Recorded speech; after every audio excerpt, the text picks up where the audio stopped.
人越老越明白，簡單才是頂級。第二回網絡文章，我哋繼續講簡單才是頂級啦。清靜並唔係乜都冇，而係冇雜念、冇妄想，心裏邊乾乾淨淨，呢啲就係真正嘅自在啦。佛家仲講空，空白嘅空，好多人一聽到空就害怕啦，以為乜嘢都冇晒咯。其實唔係，並不是沒有，而係不執着。你有錢，但係不執着於錢，呢個就係空。你有地位，不執着於地位，亦都係空。係一種心態，一種境界，並唔係話真係乜嘢都唔要。你乜嘢都唔要，跑到山上邊，嗰啲唔係叫做修行，嗰啲叫做逃避。真正嘅修行係喺紅塵中修行，有錢有勢，但係不被前世所困，呢啲先至係真本事。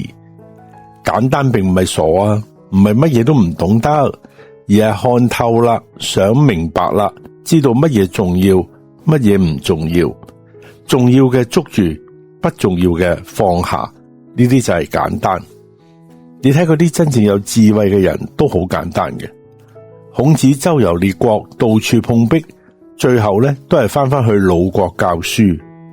佢嘅學生顏回過一啲好簡單嘅生活，別人覺得苦不堪言，但係顏回咧就樂在其中。點解？因為佢心裏邊明白，佢知道自己追求嘅係乜嘢，唔係物質享受，而係精神上嘅充實。呢啲就係簡單嘅力量啦。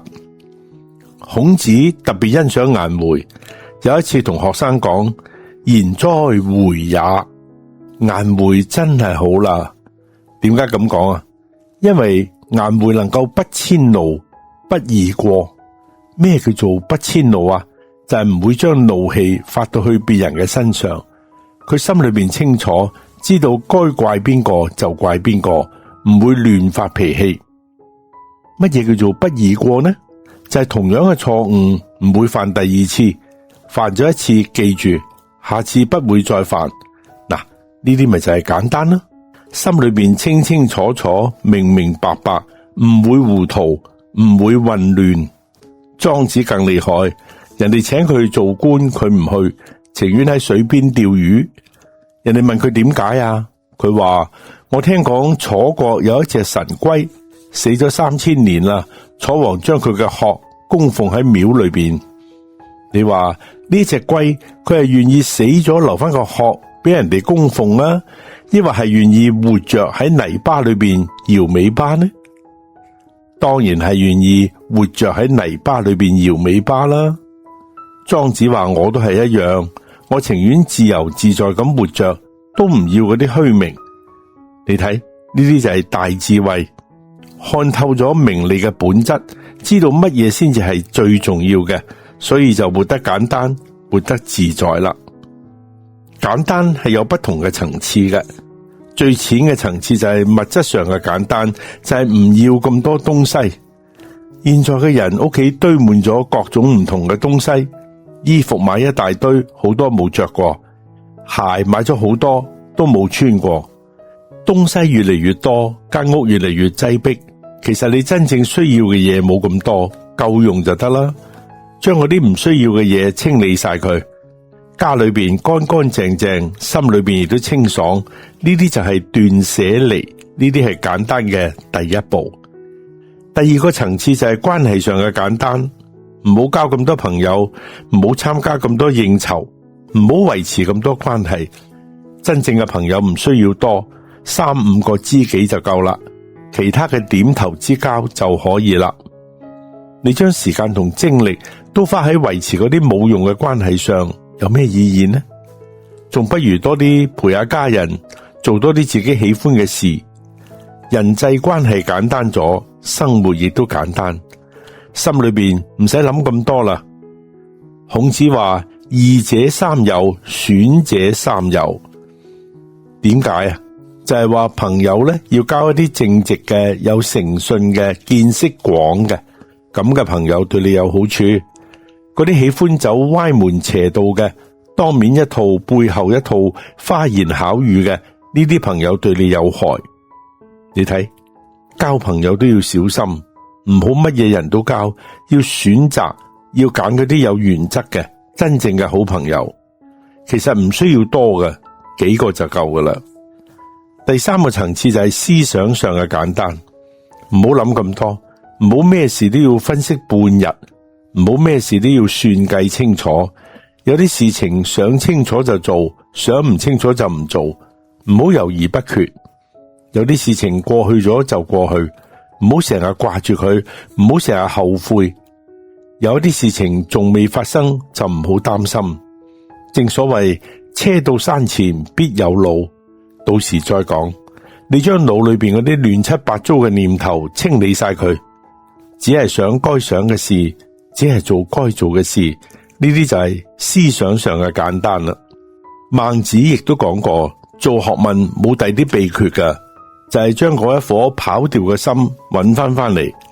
人嘅心本來係好嘅，係簡單嘅，後來被外邊嘅東西吸引咗，跑掉，迷失咗。做學問修行就係將心找回來，翻去最初嘅狀態，呢啲就係簡單嘅功夫。最高嘅層次就係靈魂上嘅簡單，呢啲就係返璞歸真，回歸本性。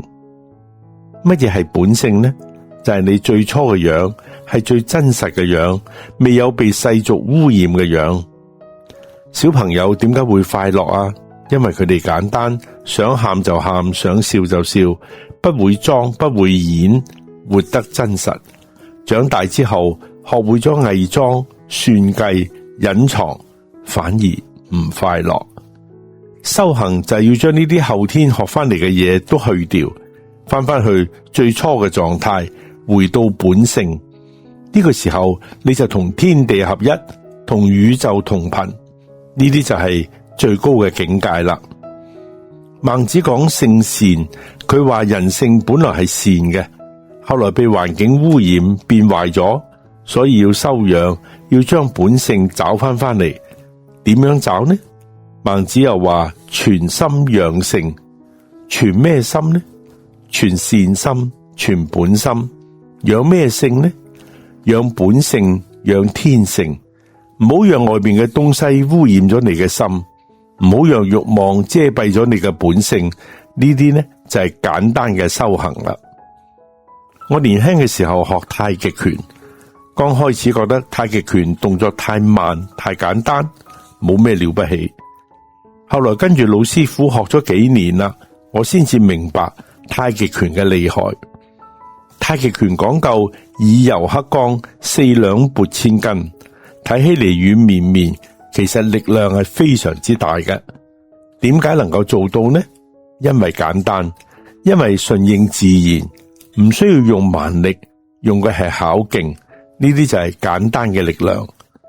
你將複雜嘅東西都去掉，只係留低最本質嘅，呢個時候威力最大，效果最好。點解簡單反而高級呢？因為簡單係需要智慧，將複雜嘅東西變成簡單呢，係需要非常之高嘅功夫嘅。你要看透事物嘅本質，要捉住關鍵，要去掉嗰啲冇用嘅東西。呢啲唔係話任何人都可以做到嘅。複雜好容易，隨便添加啲嘢就複雜噶啦。簡單好難，因為要刪減，要提煉，要濃縮，咁係需要真本事。所以話簡單係一種能力，係一種境界，唔係邊個都可以達到嘅。大智若愚呢句說話，好多人都唔理解，以為係話聰明人裝傻，其實唔係，係真正嘅大智慧。睇起上嚟好似傻，係因為佢哋並不顯擺，不炫耀，唔會將聰明寫喺面上邊。佢哋活得簡單，說話簡單，做事簡單，睇起嚟好似乜嘢都唔懂得，其實心裏邊就好似一塊明鏡，乜嘢都清楚。呢啲咧就係真正嘅高明啦。嗰啲將聰明寫喺臉上嘅人，處處顯擺自己有幾咁聰明，其實係小聰明，唔係大智慧。一個真正有智慧嘅人，都係好低調，都係好簡單。呢啲就係大智若愚嘅真正嘅含義啦。